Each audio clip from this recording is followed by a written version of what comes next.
Hello दोस्तों, सभी को मेरा नमस्कार। मैं राजेश चौधरी आप सभी का स्वागत करता हूँ आपके अपने यूट्यूब चैनल पर। तो अभी हमारे सर्कुलर मोशन चल रही है। सर्कुलर मोशन के 3 पार्ट ऑलरेडी आ चुके हैं। ये चौथा पार्ट है इसका।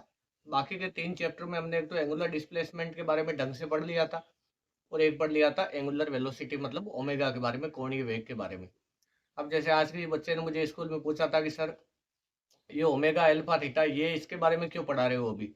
ये अभी तो ये हमारे ये चल रही है सर्कुलर मोशन, ये तो एंगुलर मोशन है। तो इसमें देखो जो रोटेशन वगैरह होती है ना, एंगुलर मोशन जिसके अंदर पार्टिकल घूमते हैं या फिर सिस्टम घूमता है या कोई भी वस्तु घूमती है, उससे ये सारी चीजें लिंक है आपस में। वो सर्कुलर का इससे बहुत गहरा रिश्ता है। जैसे देख, जो अभिकेंद्रीय त्वरण होता है इसमें हमारे आगे आएगा ए आर। उस ए आर का सूत्र होता है ओमेगा स्क्वायर आर। तो इसमें बता ओमेगा काम आता है कि नहीं आता है? ये सबसे बेसिक है नहीं? ये ए आर का ये सबसे बेसिक फॉर्मूला आगे बताऊंगा तुझे मैं। तो ए आर बराबर ओमेगा स्क्वायर आर है। तो इसमें ओमेगा के बारे में अगर तुझे जानकारी नहीं होगी तो तू ए आर नहीं निकाल पाएगा। तो ओमेगा के बारे में हमें अच्छी खासी जानकारी होनी चाहिए। तो ये जो थीटा ओमेगा अल्फा पढ़ रहे हैं ना हम, ये रोटेशन में भी आगे काम आएगा, इसमें तो काम आता ही आता है। तो देख, ओमेगा के बारे में हमने अच्छे से चर्चा कर ली थी। ओमेगा की कहानी खत्म होगी। अब आज का जो टॉपिक है ना वो तो हेडिंग लगा ले, angular acceleration. Angular acceleration, angular acceleration मतलब कोणीय त्वरण। कोणीय त्वरण के बारे में पढ़ेंगे हम। इसका जो है ना, जो सिंबल होता है, जो प्रतीक, वो होता है इसका एल्फा। और ये भी एक प्रकार की एक्सियल वेक्टर क्वांटिटी ही है। ये भी अक्षीय सदिश है। ये भी कैसी राशि है? अक्षीय सदिश राशि है। क्या जो बताया पल्ले पड़ा? अब देख, एल्फा जो है, एल्फा के बारे में हमें चाहिए फॉर्मूला। तो सोच के देख, हमने सबसे पहले पढ़ा था विस्थापन काइनेमेटिक्स में, उसके बाद पढ़ा था वेग, उसके बाद में पढ़ा था त्वरण। वेग क्या होता है बता? क्या विस्थापन में परिवर्तन की दर को वेग कहते हैं और वेग में परिवर्तन की दर को त्वरण कहते हैं। क्या ये जो बताया अच्छे से समझ आया? इसी प्रकार से एंगुलर मोशन में होता है थीटा, या सर्कुलर मोशन में थीटा, यहाँ होता है ओमेगा और यहाँ होता है एल्फा। जो ओमेगा है वो होता है D theta by D T, कोणीय विस्थापन में परिवर्तन की दर। और ये होता है D omega by D T, कोणीय वेग में परिवर्तन की दर। हालांकि एल्फा पे भी चर्चा खत्म नहीं होगी। एल्फा के बारे में यहाँ तो थोड़ा बहुत ही पढ़ेंगे। बाकी मेन जब सर्कुलर का पार्ट शुरू होगा ना, उस समय वो चीजें पढ़ाऊंगा। लेकिन ये सारा अगर नहीं पढ़ा तो सर्कुलर भैया समझ नहीं आएगी। वरना सर्कुलर मैंने, जैसे मैंने कहा था, बहुत तगड़ा करा दूंगा तेरे टॉपिक में। तो इसको ध्यान से, जैसे मैं कह रहा हूँ वैसे पढ़ते जाओ। तो जो एंगुलर मोशन है, सॉरी, ये एंगुलर वेरिएबल्स में जो एंगुलर एक्सेलरेशन है एल्फा, इसका फॉर्मूला क्या होगा बता? D omega by D T. D omega by D T. ये तो कैसे निकालेगा? याद कर, वी बराबर क्या था? Omega into R. एक ये फॉर्मूला भी था। तो जब ओमेगा इंटू आर था, तो जब इसका हम क्या करेंगे, टाइम के साथ में इसको डिफ्रेंशिएट करेंगे, तो इससे एक फॉर्मूला हमारे निकल के आएगा। और वो फॉर्मूला है ना, वास्तव में इस फॉर्मेट में होगा कि देख, एटी बराबर ये होगा आपके, देख यहाँ पे अगर तो इसको डिफ्रेंशिएट करें तो क्या पता पड़ेगा यहाँ से? यहाँ से देख, डीवी बाई डी टी बराबर देख क्या आएगा? डीवी बाई डी टी बराबर D omega by D T और इंटू आएगा आर। ये ध्यान दे, क्रॉस नहीं इंटू है। तो D omega by D T alpha, इसको कहते हैं एटी और इसको कहते हैं आर। तू चाहे तो ये फॉर्मूला अभी के लिए लिख भी सकता है। अगर नहीं भी लिखे तो कोई दिक्कत नहीं, आगे वैसे भी लिखाऊंगा मैं, इसके बारे में अच्छे से समझाऊंगा। ये सारा कुछ सर्कुलर में निकल के आएगा ये। तो एल्फा का ये सूत्र होता है, ओमेगा में परिवर्तन की दर को एल्फा कहते हैं। क्या ये बात चीज समझ आई आगे? ये चाहे तो तू अपनी कॉपी में नोट कर सकता है, और वरना चाहे तो छोड़ दे, अभी के लिए आगे बता दूंगा मैं, वैसे भी बताऊंगा आगे। अब देख, एक्सियल वेक्टर है, एल्फा इसका होता है प्रतीक, और एल्फा बराबर होता है D omega by D T, मतलब कोणीय वेग में परिवर्तन की दर को कोणीय त्वरण कहते हैं। मात्रक देख हो जाना इसका रेडियन पर सेकंड स्क्वायर। रेडियन पर सेकंड स्क्वायर, ये इसका मात्रक होगा। ये तो कॉपी में छोटी छोटी चीजें नोट कर ले। अब इसके बाद देख, जो एंगुलर एक्सेलरेशन है वो देख दो टाइप का होता है। कितने टाइप का होता है? दो टाइप का होता है एंगुलर एक्सेलरेशन। जो एंगुलर एक्सेलरेशन है वो दो टाइप का होता है। एक तो होता है औसत, एवरेज, ये सेम जैसे ओमेगा में पढ़ा था वैसे। एक तो होता है average angular acceleration, angular acceleration. और एक होता है इंस्टेंटेनियस, इंस्टेंटेनियस। एक होता है आपके इंस्टेंटेनियस एक्सेलरेशन, एंगुलर एक्सेलरेशन। तो ये जो होता है ये होता है एल्फा एवरेज। एल्फा एवरेज का फॉर्मूला क्या होगा? Delta omega by delta T. इसको लिखा जाएगा omega two minus omega one बटा T two minus T one. ये एल्फा एवरेज आएगा। ये तो फॉर्मूला याद रखना। एक होता है एल्फा इंस्टेंटेनियस। एल्फा इंस्टेंटेनियस क्या होगा? D omega by D T. मतलब जब तू ओमेगा का अवकलन करके, ओमेगा का जब कोई फंक्शन देगा और उसका तू अवकलन करके अगर एल्फा निकालेगा तो वो हमेशा तात्क्षणिक तुझे मिलेगा। तो एल्फा इंस्टेंटेनियस क्या होगा? D omega by D T. D omega by D T. अब देख मैं जिससे तुझे कोई इस टाइप का फंक्शन दे दूं कि ओमेगा बराबर है, जैसे मान ले टी स्क्वायर प्लस टी, इस टाइप का ओमेगा का फंक्शन दे दिया, और मैं तुझे पूछ लूं कि बता टी बराबर 1 सेकंड पर एल्फा, टी बराबर 1 सेकंड पर एल्फा बता, तो तू कैसे बताएगा? तू कहेगा एल्फा बराबर D omega by D T. क्या जो ओमेगा है वो यहाँ पे टाइम का फंक्शन है, तो एल्फा कैसे आएगा? D omega by D T अवकलन करके, तो डी अपॉन डी टी, और ओमेगा इसे क्या रखेगा तू? टी स्क्वायर प्लस टी, तो इसका अवकलन कर दे, कितना आएगा? 2t+1। अब देख टी का मान रख दे, 1 सेकंड में पूछा है तो 2 × 1 + 1, तो एल्फा की वैल्यू हो जाएगी 3, और मात्रक हो जाएगा रेडियन पर सेकंड स्क्वायर। सेकंड का स्क्वायर होगा ना। देख ओमेगा का मात्रक क्या होता है? रेडियन पर सेकंड, और 1 सेकंड ये, तो ये इसका मात्रक क्या है? रेडियन पर सेकंड स्क्वायर। याद चेक करना है ना, रेडियन पर सेकंड स्क्वायर लिखा था क्या मैंने? तो एल्फा बराबर कितना है? 3 रेडियन पर सेकंड स्क्वायर। ये तो कॉपी में नोट कर ले। अब मैं तुझे कह दूं किसी फंक्शन में टी बराबर 1 सेकंड से 2 सेकंड के मध्य एल्फा ज्ञात करो, तो कैसे ज्ञात करेगा बता? ये कॉपी में उतार लेना। क्या एल्फा बराबर फॉर्मूला होता है ओमेगा 2 माइनस ओमेगा 1 बटे T2 माइनस T1। तो एल्फा बराबर, सॉरी, ये पहले ओमेगा 1 निकाल, तो ओमेगा 1 T1 का मान 1 सेकंड ले ले तू, देख इक्वेशन वो रही टी स्क्वायर प्लस टी, तो टी का मान एक बार 1 रखेगा, तो 1 का स्क्वायर प्लस 1 मतलब 2 रेडियन पर सेकंड। ये तो देख ओमेगा 1 आया। ओमेगा 2 कैसे आएगा? ओमेगा 2 आएगा टी का मान तो 2 सेकंड रख, तो टी का मान 2 सेकंड रख देख, तो 2 का स्क्वायर प्लस 2 हो जाएगा, तो ये हो जाना है 6, तो ये आंसर आ जाएगा 6 रेडियन पर सेकंड। क्या ओमेगा 2 आ गया? ये पहले कॉपी में नोट कर ले तू, और उसके बाद में वो वाली चीज लिख ले, फिर ये लिख ले। अब यहाँ देखना ध्यान से आगे, देख एल्फा बराबर क्या आ जाएगा? एल्फा बराबर आ जाएगा 6 माइनस कितना? 2, और बटा 2 माइनस 1, ओमेगा 2 माइनस ओमेगा 1 बटे T2 माइनस T1। ये ओमेगा 2 है, ये ओमेगा 1 है, तो कितना 6 आ गया क्या? सॉरी, ये 4 आ गया, 4/1, तो एल्फा की वैल्यू आई 4 रेडियन पर सेकंड स्क्वायर। ये देख एल्फा की वैल्यू है, ये तो कॉपी में नोट कर ले। तो एल्फा एक्सियल वेक्टर है ओमेगा में परिवर्तन की दर को, या फिर तू ऐसा समझ ले, ये जो प्रतीक है ना इसको ओमेगा पढ़ा जाता है, ये तो पता है ना सबको।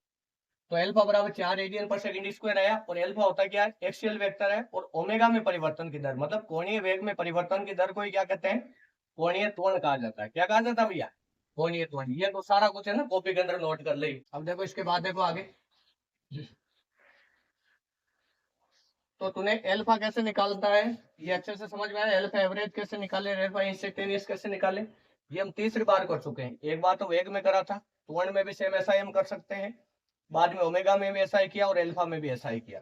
ये क्या है, सारी चीजें आपस में ना काफी मिलती जुलती है, तो इनको पढ़ना भी ज्यादा आसान है। काइनेमेटिक्स अगर आपने ढंग से पढ़ी है तो इसमें कोई दिक्कत आने वाली नहीं है। अब देख ध्यान से आगे, अब यहाँ पर है ना नोट में तू एक दो चीज लिख ले जैसे ही, और इसको याद रखना। तू यहाँ मुझे बता ओमेगा बराबर क्या होता है, बता। D theta by D T, एक फॉर्मूला याद रखना है। एक बता एल्फा बराबर क्या होता है? D omega by D T. क्या ये अच्छे से समझ में आया? ये दोनों से ये दोनों फॉर्मूले हमने ये जब पहले पढ़ रखे, पहले के लेक्चर में, प्रीवियस में। अब देखना ध्यान से, एल्फा बराबर देख होता है D omega by D T, तो तू इसको क्या कर, ऊपर नीचे डी थीटा से गुणा कर दे, डी थीटा से गुणा कर दे, डी थीटा का भाग दे दे, देख इसमें डी थीटा से गुणा कर दिया डी थीटा। अब डी थीटा मैंने डी ओमेगा के नीचे लिख दिया, और डी टी के ऊपर डी थीटा लिख दिया। बता D theta by D omega क्या होगा? Sorry, D theta by D T क्या होगा? देखो ओमेगा, तो एल्फा बराबर क्या है? देख omega D omega by D theta. इस फॉर्मूले को तू नोट कर ले। ये फॉर्मूले उसी तरह है, v बराबर विस्थापन में परिवर्तन की दर, और त्वरण बराबर वेग में परिवर्तन की दर, और a बराबर देख कितना होता है? v dv by dx। याद है क्या ये? v dv बाई dx या ds, तो विस्थापन को x मान लेते। क्या जो बताया अच्छे से पहले पढ़ा, देख सेम फॉर्मूला है। तो एल्फा बराबर omega D omega by D, ये आपके आ गया डी थीटा। इसको तुझे अच्छे से याद रखना है। आज की क्लास है ना पूरी प्रैक्टिस की है, और ये रिपीटेड लेक्चर है, मतलब इसके अंदर नया कुछ भी नहीं पढ़ाऊंगा मैं। वही जो काइनेमेटिक्स में आया था वही सारी चीजें दोबारा पढ़ने वाले हैं, तो इसकी प्रैक्टिस के लिए इसमें ज्यादा लेवल तक हम जाएंगे भी नहीं, वहां हमने अच्छे से कवर कर लिया था इसको। तो ये तू कॉपी के अंदर नोट कर ले, ये मतलब नोट के अंदर लिख देना, ये तीनों फॉर्मूले तुझे याद रखने हैं। अब देख इसके बाद आगे, अब जो एल्फा है ना भैया, एल्फा दो टाइप का होता है, देखना ध्यान से। जो एल्फा होता है एंगुलर एक्सेलरेशन, एंगुलर एक्सेलरेशन, वो यहाँ पे दो टाइप का हो जाता है। वो कितने टाइप का हो जाता है? दो टाइप का। एक तो होता है जिसके अंदर एल्फा कांस्टेंट हो, एल्फा क्या हो भैया? कांस्टेंट हो, एल्फा कांस्टेंट हो, और एक में एल्फा वेरिएबल हो। एल्फा वेरिएबल मतलब एल्फा का कोई आपको फंक्शन दे देगा। एल्फा का फंक्शन कैसे देगा? एल्फा का फंक्शन दे दिया टी स्क्वायर प्लस टी, क्या ये टाइम का फंक्शन है? क्या ये टाइम के साथ में चेंज हो रहा है? तो अगर एल्फा, तो ऐसा समझ, इसको याद रखने के लिए एग्जाम्पल के लिए एल्फा बराबर 2t रेडियन पर सेकेंड स्क्वायर, ये तो वेरिएबल है, और एल्फा बराबर 2 रेडियन पर सेकेंड स्क्वायर, ये देख कांस्टेंट है। ये टाइम वगैरह किसी चीज पे डिपेंड करता नहीं। क्या एल्फा का मान, क्या एल्फा का मान टाइम पे डिपेंड कर रहा है? क्या नहीं कर रहा है, तो ये कांस्टेंट है। क्या इसका मान टाइम पे डिपेंड कर रहा है? कर रहा है, तो ये वेरिएबल है। तो ये अल्फा वेरिएबल है, ये अल्फा कैसा है? कांस्टेंट। अब सोच, अगर अल्फा कांस्टेंट है तो याद कर, हमने गति के समीकरण पढ़े थे। तो गति के समीकरण क्या थे? v बराबर u प्लस एटी, s बराबर ut plus half of eighty square, और v स्क्वायर बराबर u स्क्वायर प्लस 2as। तो ये समीकरण कब काम में लेता था? जब त्वरण कांस्टेंट होता था। जब त्वरण कांस्टेंट हो तो क्या तो ये तीनों समीकरण काम में ले सकता है? अब सोचो, त्वरण कांस्टेंट है तो ये तीनों समीकरण काम करती है। तो एंगुलर ये मोशन के अंदर क्या होता है? v की जगह तो होता है ओमेगा, त्वरण की जगह होता है एल्फा, टाइम t रहता है सेम दोनों के अंदर ही, और विस्थापन की जगह होता है थीटा, और त्वरण की जगह एल्फा होता है। और u प्रारंभिक वेग की जगह तो ओमेगा इनिशियल मान ले, ये अंतिम वेग की जगह ओमेगा फाइनल मान ले। तो देख, यहाँ पे इसकी तीन समीकरण बन सकती है जब एल्फा कांस्टेंट हो तो।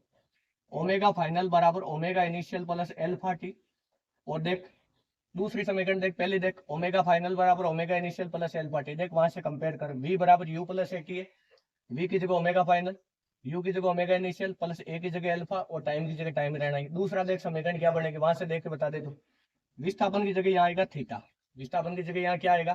थीटा, और यहाँ फॉर्मूला क्या बनेगा बता? Omega initial T plus half of alpha T square, half of alpha T square. देख देखे ध्यान से, अच्छे से पल्ले पड़ा गया। अब देख ध्यान से आगे, ये दो समीकरण आगे, बता तीसरी समीकरण क्या बनेगी? वी स्क्वायर बराबर यू स्क्वायर प्लस 2as है ना, तो ये बनेगा ओमेगा फाइनल स्क्वायर बराबर omega initial square plus 2 alpha theta. ये तीसरी समीकरण 2 एल्फा थीटा। देख ध्यान से, ओमेगा फाइनल, यू की जगह ओमेगा इनिशियल, 2 की जगह 2, ए की जगह एल्फा, और एस की जगह थीटा। तू चाहे तो इसका मैं तुझे प्रूफ भी करा सकता हूँ, अभी तू कहेगा करा दूंगा। क्या जो बताया पल्ले पड़ा? तो अल्फा की दो वेरायटी हो सकती है, जिसमें अल्फा कांस्टेंट और एक में अल्फा वेरिएबल हो। ये आगे काम आएगा जब हम मेन सर्कल पे चलेंगे ना, तब इसके बिना काम ही नहीं चलेगा। और आप देखना, ये ढंग से पढ़ लिया तो सारे न्यूमेरिकल हो जाएंगे, कहीं कोई दिक्कत नहीं आनी। तो हम पॉइंट टू पॉइंट चल रहे हैं, ये ऐसा नहीं कि मैं मतलब कहीं से कुछ भी उठा के पढ़ा रहा हूँ, सारे पॉइंट टू पॉइंट चल रहे हैं सारी चीजें। अब देख, इसके बाद ये कॉपी में नोट कर ले तो, जैसे अगर एल्फा का कभी कोई फंक्शन दे दिया तब तो एल्फा वेरिएबल, और एल्फा की कोई संख्या में दे दिया मान अगर उसका, तो एल्फा कांस्टेंट है। फिर एल्फा कांस्टेंट होती है, तीनों गति की समीकरण तो काम में ले सकता है। तो उसी फॉर्मेट के आधार पर वहां वेग होता है, यहाँ कोणीय वेग होता है, वहां पे त्वरण होता है, यहाँ पर एल्फा होता है, वहां पर विस्थापन होता है, यहाँ पे कोणीय विस्थापन होता है, वहां पर टाइम है, यहाँ पर भी टाइम है। क्या जो बताया अच्छे से समझ में आया? इसको नोट कर ले कॉपी के अंदर, तो वीडियो को पॉज करके नोट कर ले सभी चीजों को। देख इसके बाद आगे आना, अब आगे वाली चीज ध्यान से सुनना। तू चाहे तो मैं ये तुझे ये वाली चीज है ना, ये सारी ये भी प्रूफ भी करा सकता हूँ। तो चाहे तो इसके अंदर ये हेडिंग लगा ले, हेडिंग में लिखना है चर्चा ऑन कांस्टेंट एंगुलर एक्सेलरेशन, चर्चा ऑन कांस्टेंट एंगुलर एक्सेलरेशन। इसका तुझे प्रूफ भी करा देता हूं मैं। एंगुलर एक्सेलरेशन मतलब ये सारी समीकरण कब काम करेगी? जब एल्फा कांस्टेंट हो। एल्फा क्या हो? कांस्टेंट हो। एल्फा कांस्टेंट होना चाहिए। ये तो नीचे लिख ले उसके। अब मुझे बता, ये मतलब एल्फा का फॉर्मूला क्या होता है बता? क्या एल्फा होता है D omega by D T. क्या कोणीय वेग में परिवर्तन की दर? तो बता डी ओमेगा बराबर तो क्या लिख दे? Alpha D T. दोनों तरफ इंटीग्रेट कर, यहाँ लिमिट लगा ओमेगा इनिशियल से ओमेगा फाइनल, और यहाँ लिमिट लगा तो 0 से लेके टी तक। अब देख ध्यान से, डी ओमेगा का इंटीग्रेशन होगा ओमेगा, और ये होगा ओमेगा इनिशियल से ओमेगा फाइनल, और बराबर देख एल्फा, देख एल्फा कांस्टेंट है, एल्फा कांस्टेंट है तो बाहर ले ले। अगर एल्फा किसी का फंक्शन होता तो तू एल्फा की यहाँ वैल्यू पुट कर देता। जैसे अगर एल्फा बराबर 2t होता और एल्फा बराबर 2 होता, तो सोच अगर एल्फा बराबर 2t होता तब तो तू इसको एल्फा की जगह 2t रखता, उसके बाद इंटीग्रेट करता तो आंसर अलग आता। लेकिन एल्फा बराबर 2 है केवल, मतलब कांस्टेंट है, 2 की जगह कोई दूसरी संख्या भी हो सकती। एल्फा अगर कांस्टेंट है तो तू बाहर ले ले, बाहर लेगा तो अंदर बचेगा केवल dt, और लिमिट लग जाएगी 0 से लेके t तक। अब इसमें देख upper limit minus lower limit, तो बता क्या लिखा जाएगा? Omega final minus omega initial बराबर एल्फा, तो बाहर है dt का इंटीग्रेशन t, और लिमिट लगी 0 से लेके t, तो omega final minus omega initial बराबर एल्फा t माइनस 0। ये पूरा लिखने की जरूरत नहीं है, सीधा ही लिख दे omega initial minus omega final बराबर अल्फा टी, तो ओमेगा फाइनल बराबर omega initial plus alpha T. देख बिल्कुल आराम से पढ़ा रहा हूँ, कोई रफ्तार तेज नहीं है मेरी, हर एक स्टेप बता रहा हूँ। देख क्या अल्फा को बाहर ले लिया तो यहाँ पे dt का इंटीग्रेशन हो जाना है टी, तो टी हो जाएगा upper limit minus lower limit, तो हो जाएगा टी माइनस 0। तो ओमेगा फाइनल बराबर क्या होगा, omega initial plus alpha T. देख पहले इक्वेशन आ गई, क्या अच्छे से पल्ले पड़ा जो बताया, इसको अच्छे से याद कर ले तू। और ये ना ये तरीका सेम तरीका वहां काइनेमेटिक्स में कुछ भी नया नहीं पढ़ाया। देख वहाँ थोड़ा जब वेक्टर के अंदर पढ़ाया था है ना, वो थोड़ा और ज्यादा बढ़िया था। अब देख आगे आजा, वीडियो को पॉज करके उतार ले। अब देखना ध्यान से आगे, एक ये ध्यान रखो, अल्फा को पहचानना सीखे ना, जैसे आप त्वरण को पहचानते थे कि त्वरण वेरिएबल है, त्वरण कांस्टेंट है, देख के वैसे अल्फा को पहचानना सीख जाओ तो कोई मुश्किल नहीं। अब देख आगे आजा, एक अल्फा का देख सूत्र अभी अभी लिखा है, तो D omega omega D omega by D theta, तो देख डी ओमेगा बराबर अल्फा डी थीटा हो जाएगा।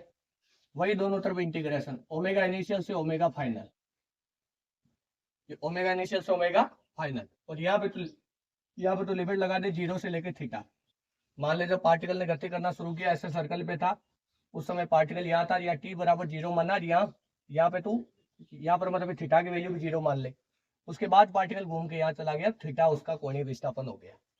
तो 0 से लेकर थीटा तक देखिए हमने यहाँ पे लिमिट लगा दी, तो टी बराबर 0 को थीटा इनिशियल से थीटा फाइनल भी लिमिट इसमें लगा सकता है, कोई मनाही नहीं।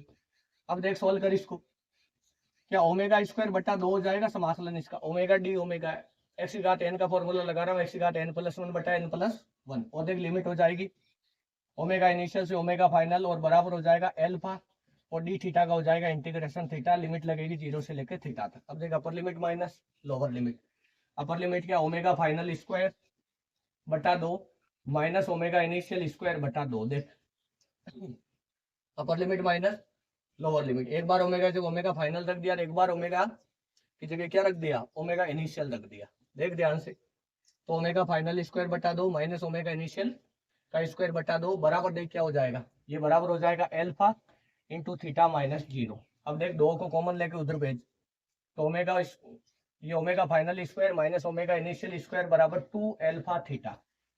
तो देख ओमेगा फाइनल स्क्वायर बराबर क्या आया, omega initial square plus 2 alpha theta. ये तीसरी इक्वेशन आ गई, देख पहले आ गई, तीसरी आ गई, अब बची है दूसरी। अब बता दूसरी कैसे निकाले, बता दे फटाफट रफ्तार में। ये कॉपी में नोट कर लो, दूसरी भी बीच में भी कर लो, कोई दिक्कत नहीं। या मैं कौन सा ये अपने कर्म से चल के क्या करना है, ये कॉपी में नोट कर ले। अब मुझे बता तू ओमेगा का फॉर्मूला क्या होता है, क्या ओमेगा होता है D theta by D T. देख बिल्कुल घबरा मत, 1% डरना नहीं बिल्कुल। अब सेकंड इक्वेशन निकाल रहे, पहले निकाली तीसरी निकाल ली, पहले तीसरी निकालने की डायरेक्ट फॉर्मूले है। अब बता दूसरी निकाल रहे हम, तो ओमेगा बराबर D theta by D T है, तो ध्यान से देख डी थीटा बराबर क्या आएगा, ओमेगा डी टी। अब मुझे बता अगर एल्फा कांस्टेंट है, ध्यान से समझना मेरी बात, वो इसलिए मैंने पहले कराई ताकि इस पे थोड़ी हम चर्चा कर लें। क्या ये जो टॉपिक अभी हम पढ़ रहे हैं इसमें एल्फा कांस्टेंट है, क्या अल्फा का मान टाइम वगैरह के ऊपर डिपेंड कर रहा है, नहीं कर रहा है। क्या अल्फा का मान कोई यहाँ पे कोई संख्या आएगी, मतलब अल्फा कांस्टेंट है। अब मैं तुझसे पूछूं अगर अल्फा कांस्टेंट है तो ओमेगा भी कांस्टेंट होगा क्या, सोच के बता। देख अगर अल्फा कांस्टेंट है तो ओमेगा भी कांस्टेंट होगा क्या, बता सोच। तो यहाँ समाकलन करेगा जब, ध्यान से समझना मेरी बात, यहाँ तो इंटीग्रेशन कर दे, जब तू इंटीग्रेशन करेगा तो इसका तो थीटा हो जाना, 0 से थीटा लिमिट लगा दे तू, क्या तू ओमेगा को यहाँ बाहर ले लेगा क्या, सोच के देख। देखिए 2 मिनट वीडियो को रोको, सोचो देखिए, तो यहाँ ओमेगा को आप बाहर ले सकते हो क्या, ओमेगा को आप बाहर नहीं ले सकते। क्यों नहीं ले सकते, क्योंकि ओमेगा टाइम का फंक्शन है।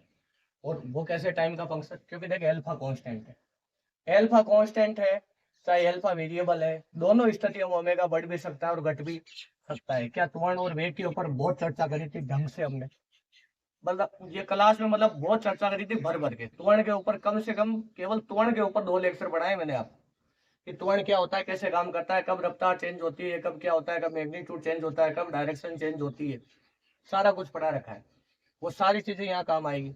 एल्फा कांस्टेंट है तो ओमेगा भी कांस्टेंट है क्या, सोच के देख।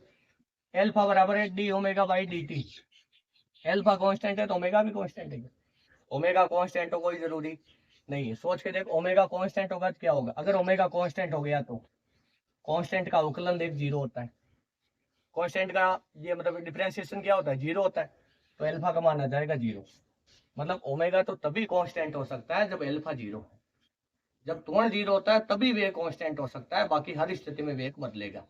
चाहे त्वरण कांस्टेंट हो चाहे त्वरण वेरिएबल हो, क्या दोनों स्थितियों के अंदर वेग बढ़ भी सकता है और घट भी सकता है ना, या केवल उसकी डायरेक्शन चेंज हो सकती है। वो डिपेंड करता है वेग और त्वरण के बीच में एंगल क्या है। क्या ये अच्छे से मैंने आपको पढ़ा रखा है? अब देख ध्यान से, अगर ओमेगा कांस्टेंट है तो त्वरण 0 होगा। क्या त्वरण 0 है क्या? यहाँ नहीं है, मतलब ओमेगा बढ़ेगा या घटेगा, और ये चीज अब पहले देख सकते हैं। मतलब इसे क्या समझा तो, इसे तो ये समझा शायद तो तू 2 लाइन में इसके नीचे इसको लिख देना। इसका मतलब है ओमेगा को हम बाहर नहीं ले सकते। तो बता इसका फंक्शन क्या है, तुझे पता है, अभी अभी निकाला। पहले इक्वेशन बता क्या थी? ओमेगा फाइनल बराबर omega initial plus alpha T. Omega final बराबर omega initial plus alpha T. क्या ओमेगा या टाइम का फंक्शन है? तो ओमेगा फाइनल को ओमेगा मान ले और ओमेगा इनिशियल को ओमेगा नोट मान ले, चल सुविधा के लिए। क्या ओमेगा टाइम का फंक्शन है या नहीं? ये उठा के देख, यहाँ रख। तो डी थीटा में तो लिमिट लगी 0 से लेकर थीटा तक, और यहाँ लिमिट लगी 0 से लेकर टी तक लगा दे, क्योंकि तब आकलन टाइम के सापेक्ष हो रहा है, लिमिट टाइम की लगाएगा। और यहाँ हो रहा है ये थीटा के सापेक्ष, तो लिमिट लगाएगा थीटा की, मतलब कोणीय विस्थापन की। अब ये तो क्या हुआ, डी थीटा का तो थीटा हुआ, तो थीटा माइनस 0। और देख यहाँ क्या हुआ, ओमेगा जगह तो क्या रखेगा, omega naught plus alpha T. और देख क्या हुआ, डॉट डी टी, और इसका इंटीग्रेशन। अब देख ये तो थीटा हुआ केवल, यहाँ लिख देते चल इसको। थीटा बराबर बता मुझे ओमेगा नॉट का इंटीग्रेशन बता, 0 से टी लिमिट हो गई। Omega naught dot D T हो जाएगा, देख चाहे तो अलग अलग लिख ले। Omega naught dot D T का इंटीग्रेशन 0 से T plus alpha T dot D T का इंटीग्रेशन 0 से टी। एल्फा को बाहर क्यों रखा? क्योंकि एल्फा कांस्टेंट है, इसको समाकलन में भाग नहीं लेना है। तो थीटा बराबर देख ओमेगा नॉट डी टी का हो गया T, upper limit minus lower limit करेगा, टी माइनस 0 टी आ जाना है, प्लस एल्फा देख टी का क्या हो जाना है, टी स्क्वायर बटा 2, upper limit minus lower limit करेगा, टी स्क्वायर बटा 2 ही आएगा। देखिए दूसरी इक्वेशन आ गई। इस पर थोड़ी ज्यादा चर्चा करनी थी, इसलिए बाद में पढ़ाई। ईमानदारी से बता दे क्लियरिटी आई कि नहीं है, 1% भी डरने की आवश्यकता नहीं। क्या अच्छे से समझ में आया? कॉपी में नोट कर ले जो मैं बोल रहा हूँ, जो चीजें मैं बीच बीच में समझा रहा हूँ, उन सब चीजों को लिख लिया करो भैया। लिखी हुई चीजों को हम बाद में भी पढ़ सकते हैं। एक ये कॉन्फिडेंस हमारा, ये हमेशा अपने अंदर रखो कि मैं चीजों को भूल जाता हूँ। आप जो कुछ भी पढ़ रहे हो साला सारा कुछ याद रह रहा है, इसका मतलब तो आप बीमार हो, आपको डॉक्टर के पास जाने की जरूरत है। क्या जो मैं बता रहा हूँ समझ आ रहा है? हमने सब कुछ पढ़ा, सब याद हो गया, तो मतलब हम बीमार हैं। जो स्वस्थ आदमी होता है वो सब पढ़ता है तो उसको सब याद नहीं रहता, उसको 70-80% याद नहीं रहता है। 2-3 बार रिविजन करता है तब जाके याद होती है चीजें। तो बिल्कुल घबराना नहीं है, जब तो शुरू में पढ़ेगा तो चीजें भूलेगा भी, बहुत सारी आपको सामने ये मतलब समस्याएं भी आएगी। तो हमें बहुत चीजें मतलब फेस करनी है, लेकिन तू जब रिविजन करेगा तो धीरे धीरे तेरे अंदर क्लियरिटी आ जाएगी। बिल्कुल डरना नहीं, मैं पूरी सहायता करूंगा जितना मेरी तरफ से हो सकता है। और बाकी जो मैं शुरू से जो पढ़ाते आ रहा हूँ, हर क्लास को ध्यान से देखो, चीजों को लिखने में कभी मत, ये मतलब कभी मत चूको। जैसे टीचर बोले आपको लगे कोई काम की चीजें मैं इसे भूल सकता हूँ, उसको लिख लिया करो।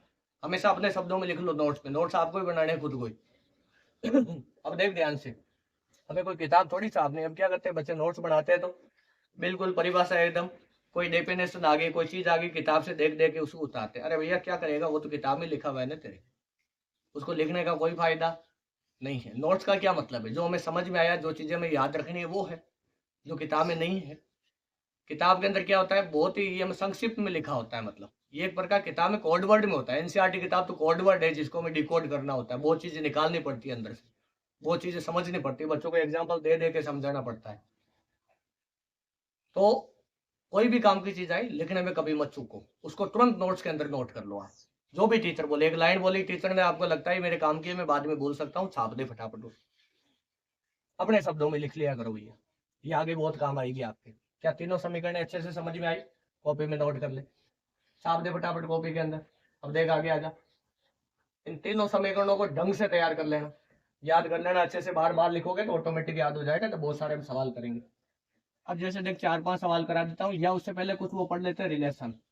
अब देख हमारे पास यहाँ कितने वेरिएबल है बता, एक तो एल्फा है, एक ओमेगा है, एक थीटा और एक टाइम है। तो सोच के देख वैसे इसके कितने रिलेशन बनाए जा सकते हैं, या फिर सॉरी ये कितने फंक्शन बनाए जा सकते हैं, 6 टोटल। देख ध्यान से, पहला थीटा और टाइम का, दूसरा ओमेगा और टाइम का, तीसरा एल्फा और टाइम का। जो अगला जो फंक्शन है वो किसका बन सकता है बता, ओमेगा और थीटा का, और देख केवल एल्फा और ओमेगा का। और एक बन सकता है किसका, देख ये आपस में सबका बन गया, ये किसका बच गया, एल्फा और थीटा का। देख एल्फा और थीटा का बच, तो ये फंक्शन बच गया। देख तो इसमें सबसे पहले देख कौन सा फंक्शन हो जाएगा कि जो थीटा का जो फंक्शन है टाइम के रूप में, इसको हमें कन्वर्ट करना है किसमें, ओमेगा टी में, और ओमेगा टी को वापस कन्वर्ट करना है किसमें, थीटा टी में। फटाफट लिख रहा हूँ मैं, ये चीज बताई हुई है, फिर भी दोबारा बता रहा हूँ ताकि बाकी बच्चों के ये रिविजन हो जाए। और देख अगला फंक्शन कौन सा है, ओमेगा टी को तुझे चेंज करना है एल्फा टी में, और एल्फा टी को तुझे चेंज करना है ओमेगा टी में। ये देख 4 हो गए फंक्शन आपस में। थीटा का फंक्शन टाइम के रूप में देगा और ओमेगा पूछ लेगा, तो तुझे क्या करना पड़ेगा, ये सारा चीज आगे बताऊंगा, अभी बिल्कुल घबराना नहीं। ओमेगा टी को तुझे चेंज करना है थीटा टी के अंदर। तो क्या ये वाली सारी चीज समझ आई, मतलब हर फंक्शन को आपस में आपको कन्वर्ट करना आना चाहिए। इसके बाद एक तीसरा क्या हो सकता है बता, ये तीसरा क्या हो सकता है बता। देख ओमेगा टी को एल्फा टी में चेंज कर लिया, एल्फा टी को ओमेगा टी में चेंज कर लिया। अब यहाँ पे देख तुझे एल्फा टी को चेंज करना है ओमेगा थीटा, मतलब ये सारे फंक्शन इसको इसमें चेंज करा और उल्टा भी करा, फिर इसको इसमें चेंज करा और उल्टा भी करा। अब इसके बाद देखना ध्यान से, क्या थीटा टी को एल्फा टी में चेंज करा के देख देख, क्या हमने थीटा टी को एल्फा में चेंज नहीं करा ना। यह काम कर, पहले तो एक ही फंक्शन को पकड़, पहले थीटा टी को चेंज कर, थीटा टी को इसमें चेंज कर, फिर इसमें चेंज कर, उसके बाद इसमें चेंज कर, फिर उसके बाद उसमें चेंज कर, फिर इसमें चेंज कर। देख ध्यान से, देख समझ आएगा। इन सब में तुझे चेंज करना है और इसका उल्टा भी वापस लिखना है। तो सबसे पहले क्या लिखा, थीटा टी को चेंज करा ओमेगा टी में, ओमेगा टी को उल्टा किया वापस, ये थीटा और टी में चेंज कर दिया।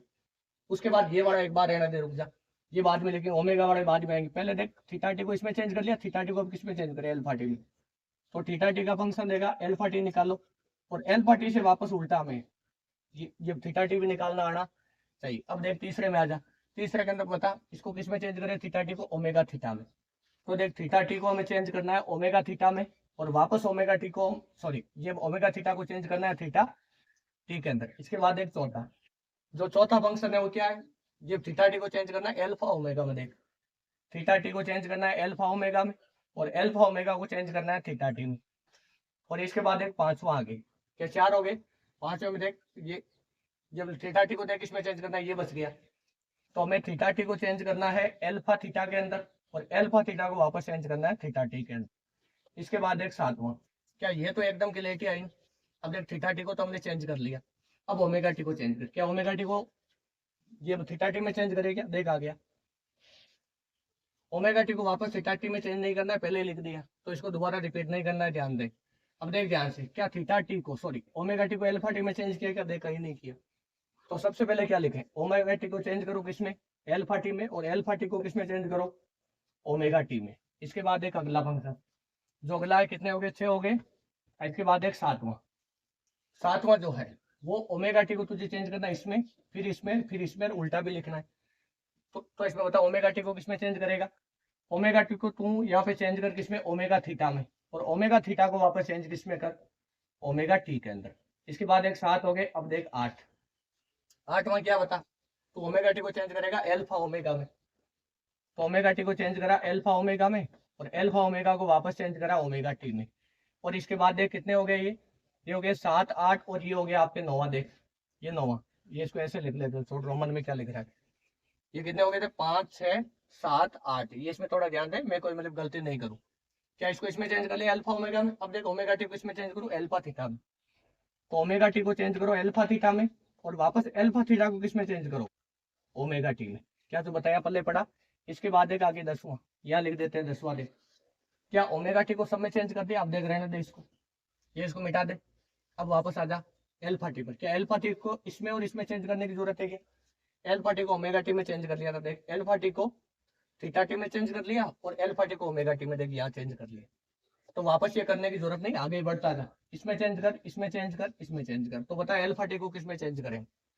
इसके बाद एक 10वें में, क्या एल्फा टी को तू चेंज करेगा यहाँ पर ओमेगा थीटा में, देख, और ओमेगा थीटा को वापस किसमें चेंज करेगा तू, एल्फा टी में। इसके बाद एक 11वां, एल्फा टी को वापस किसमें चेंज करेगा, देख एल्फा ओमेगा में, एल्फा ओमेगा में, और एल्फा ओमेगा को वापस किसमें चेंज करेगा, एल्फा टी के अंदर। इसके बाद एक 12 नंबर पे आगे आ जा, एल्फा टी को एल्फा थीटा में चेंज कर, एल्फा टी को चेंज करा एल्फा थीटा में, और एल्फा थीटा को वापस चेंज करा एल्फा टी में। ये देखा आपस में 12 रिलेशन इनके बन गए। इसके बाद एक ध्यान से, क्या 12 में 2 2 करे तो 24 बन गए, टोटल 30 बनते हैं, उसको याद रखना। इसके बाद एक 13 नंबर पे आ जा, तो इसमें देख 13 नंबर पे क्या, अब तू देख ओमेगा थीटा को इन तीनों में चेंज करने की जरूरत नहीं, पहले आ चुके हैं, देख लेना इसके अंदर। एल्फा टी को तू चेंज कर एल्फा ओमेगा में, सॉरी ओमेगा थीटा को, सॉरी ओमेगा थीटा को किसमें चेंज कर, एल्फा ओमेगा में, और वापस एल्फा ओमेगा को किसमें चेंज कर तू, ओमेगा थीटा में। देख इसके अंदर तो कर दिया, अब वापस इसको इसमें चेंज कर दे, ये वाला मिटा दो, वीडियो को पॉज करके उतार लेना ये। अब इसके बाद में देख आगे, ये अल्फा थीटा है ना, यहाँ इसको ध्यान रखना थोड़ा, और ये अल्फा टी। अब इसके बाद ये कितने हो गए, 13 हो गए। 14 नंबर पे देख, क्या ओमेगा थीटा को इसमें चेंज करना था, तो ओमेगा थीटा को देख इसमें चेंज करा एल्फा थीटा में वापस एल्फा थीटा को इसमें चेंज करा ओमेगा थीटा में। इसका बाद देख, बाद 15 नंबर वाला लास्ट है देख, अब तो देख इसको इसमें चेंज कर, एल्फा ओमेगा को तू किसमें चेंज कर, एल्फा थीटा में, और एल्फा थीटा को तू वापस चेंज किसमें कर, एल्फा ओमेगा। देख इतने रिलेशन बने, टोटल बने 15 वैसे तो, और वैसे अगर जोड़े तो 30 हो गए, क्योंकि एक एक में दो दो है। वापस उल्टा भी हमें चेंज करना आना। क्या ये सारी चीजें मैं काइनेमेटिक्स में पढ़ा चुका हूँ। क्या थीटा की जगह वहां पे विस्थापन था, क्या ओमेगा की जगह वहां पर वेग था, क्या यहाँ जो एल्फा है वहां पर कौन था, त्वरण था। क्या ये जो बताया अच्छे से पहले पढ़ा, मेरे हिसाब से तो भैया कोई दिक्कत आनी नहीं इसके अंदर।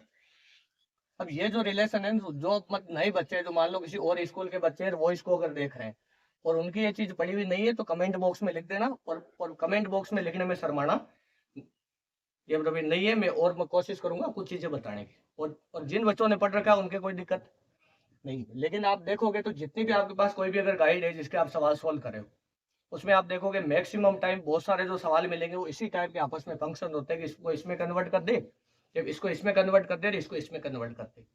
तो इससे क्या पूरी फील आ जाती कि यार किसको किसमें कन्वर्ट करना है, मैं कैसे करूंगा। अब बात आती है केवल तरीके की, कि मतलब ये तरीका क्या काम में लेना है इसको ये कन्वर्ट करने का। तो जिन बच्चों ने काइनेमेटिक्स पढ़ रखी है उनको तो कोई दिक्कत नहीं आनी, जिनको काइनेमेटिक्स मैंने पढ़ाई है, जिन्होंने ढंग से पढ़ी उनको कोई दिक्कत नहीं आनी। बाकी जो नए बच्चे भैया उनके देखो प्राण पखेरु उड़ सकते हैं इसमें, तो मैं पूरी कोशिश करूंगा प्राण पखेरु नहीं उड़े, लेकिन देखो फिर भी उड़ गए तो क्या कर सकते हैं।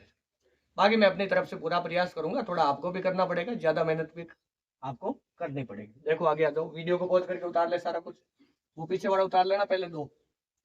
कहीं तो सोच रहे हैं साला ये क्या कर रहा है, ये ऐसे तो मार डालेगा। देखो आगे आ जाओ, लेकिन इससे आपका है ना तगड़ा लेवल बन जाएगा, बिल्कुल डरना नहीं। देख आगे आ जाओ, एक दो इसके ऊपर क्वेश्चन देख लेते हैं और फिर आगे बढ़ेंगे। हाँ तो देख ध्यान से, मैं तुझे कह दूं, देख ध्यान से समझना, एक दो सवाल कराऊंगा ज्यादा नहीं, बाकी आप खुद प्रैक्टिस कर लेना, मैंने करवा रखे।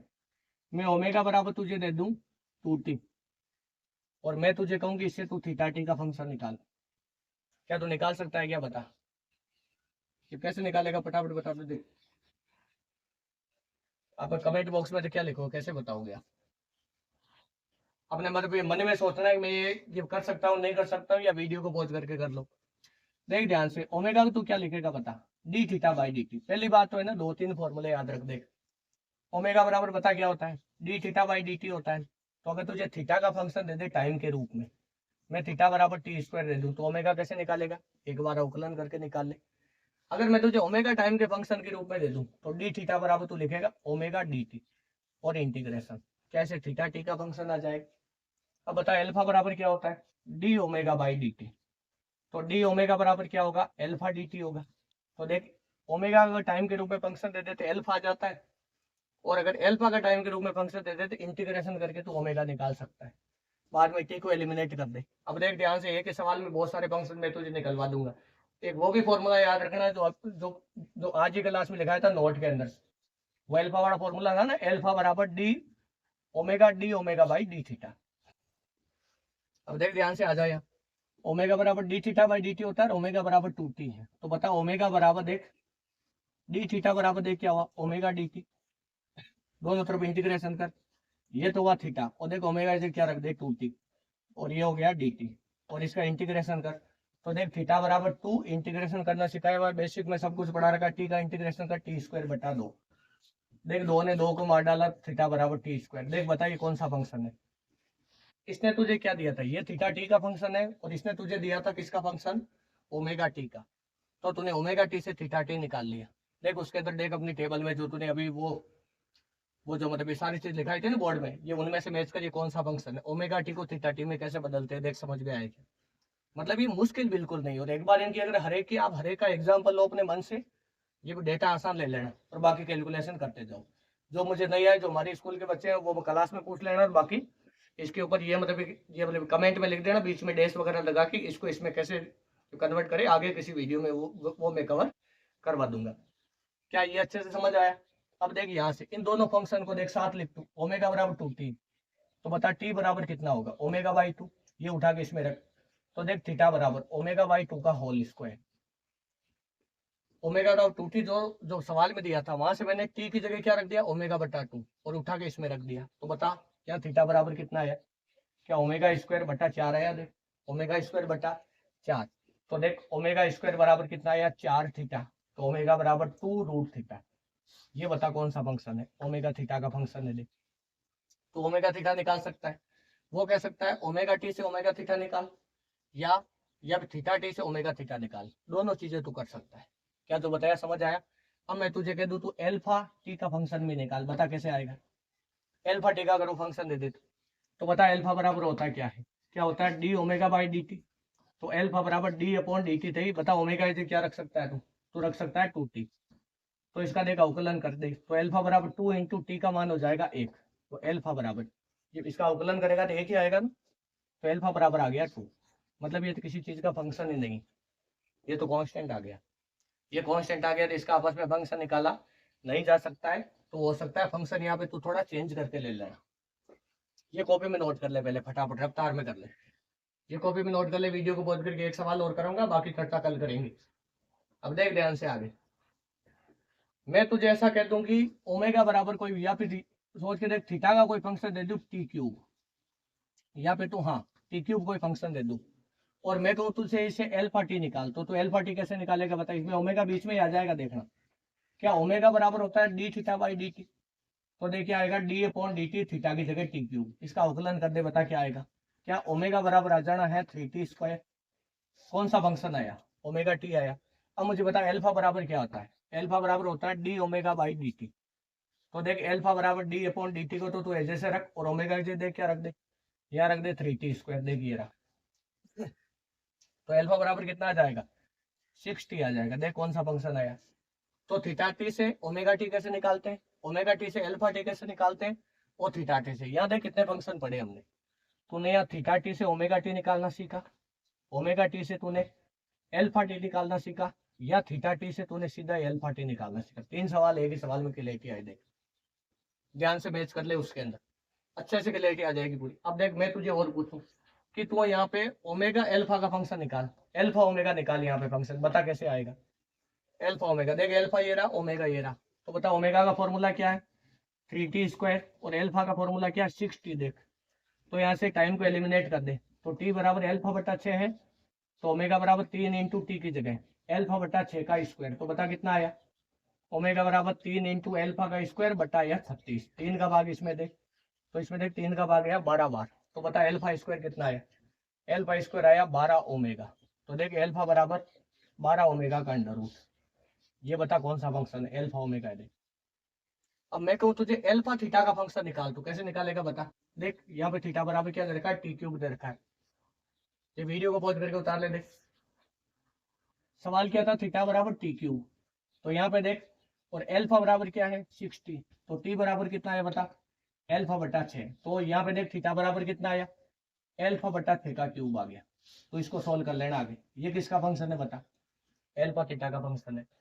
और क्या निकलवाएगा बता दो, एक सवाल से शुरू किया सब बता दिया। देख क्या जो बताया अच्छे से समझ में आया। इसको वीडियो को पॉज करके तो उतार ले सबको, मतलब तो इसमें कुछ भी निकाल सकता है। ये तो मैंने इसलिए बताया ताकि मतलब कुछ अगर मतलब ये मतलब नए बच्चे भी वीडियो को देख रहे हैं तो उनको भी अच्छे से समझ में आए। बाकी अवकलन समाकलन है, कुछ भी नई चीज नहीं है इसमें। देख आगे आजा, एक सवाल और करा देता हूँ, इसके बाद बात ही नहीं करूंगा इसकी। उसके बाद कल की क्लास में मेन सर्कुलर की चर्चा पे आ जाएंगे। अब मेन ध्यान से देख, मैं तुझे दे दूं ओमेगा बराबर कोई फंक्शन दे दूं थीटा स्क्वायर प्लस थीटा, और मैं कहूँ कि एल्फा निकाल तू इसके अंदर, या एल्फा का कोई फंक्शन निकाल। तो बता एल्फा बराबर omega D omega by D theta होता है ना। देख तो देख एल्फा बराबर ओमेगा की जगह थीटा स्क्वायर प्लस थीटा, और डी अपॉन डी थीटा। और देख ओमेगा कितना थीटा स्क्वायर प्लस थीटा, इसका अवकलन कर दे क्या आएगा, एल्फा बराबर थीटा स्क्वायर प्लस थीटा, और ये हो जाएगा 2 थीटा प्लस 1।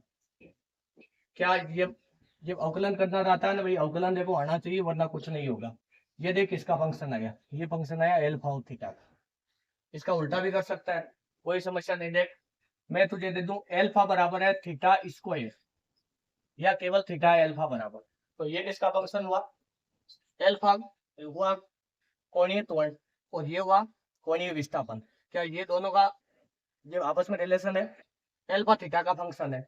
मैं तुझे ओमेगा थीटा पूछ लूं, बता कैसे निकाले? देख यही फॉर्मूला, एल्फा बराबर omega D omega by D theta. देख ओमेगा डी ओमेगा बराबर देख कितना होगा? एल्फा डी थीटा होगा। दोनों तरफ इंटीग्रेट कर दे तो ये तो हो जाना ओमेगा स्क्वायर बटा 2 और एल्फा की जगह थीटा डी थीटा।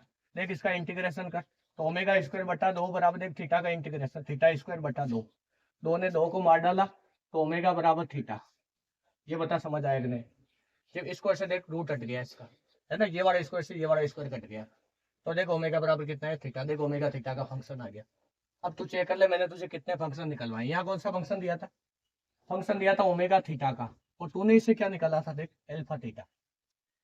देख ध्यान से, यहाँ मैंने फंक्शन किसका दिया था? एल्फा थीटा का, और कौन सा फंक्शन निकाला? ओमेगा थीटा का। देख दोनों उल्टे सीधे सारे बता दी। मेरे हिसाब से जितने काम के सवाल थे सारे बता चुका हूँ मैं इसके ऊपर पूरा 1 घंटे का एक लेक्चर भी यहाँ पे निकाल सकता हूँ, लेकिन हमें टाइम पास करनी नहीं है, समय हमारे पास कम है, आपके भी पास समय कम है। मेरे पास तो समय की कोई कमी नहीं, आपके पास कम है समय। आपके समय की बहुत कीमत है और मैं ये जानता हूँ। क्या तो बताइए, आज का लेक्चर अच्छे से समझ में आया? तो इसको तगड़े लेवल से तैयार करना है, शानदार, कोई लापरवाही किए बिना और लगातार पढ़ते जाओ, धीरे धीरे परिवर्तन होगा आपके अंदर भी। बहुत चीजें आप समय के साथ में सीखोगे। एक दिन में कोई भी मान नहीं बनता है, बहुत लंबा समय लगता है भैया मान बनने में। क्या जो बताया अच्छे से दिमाग में आए?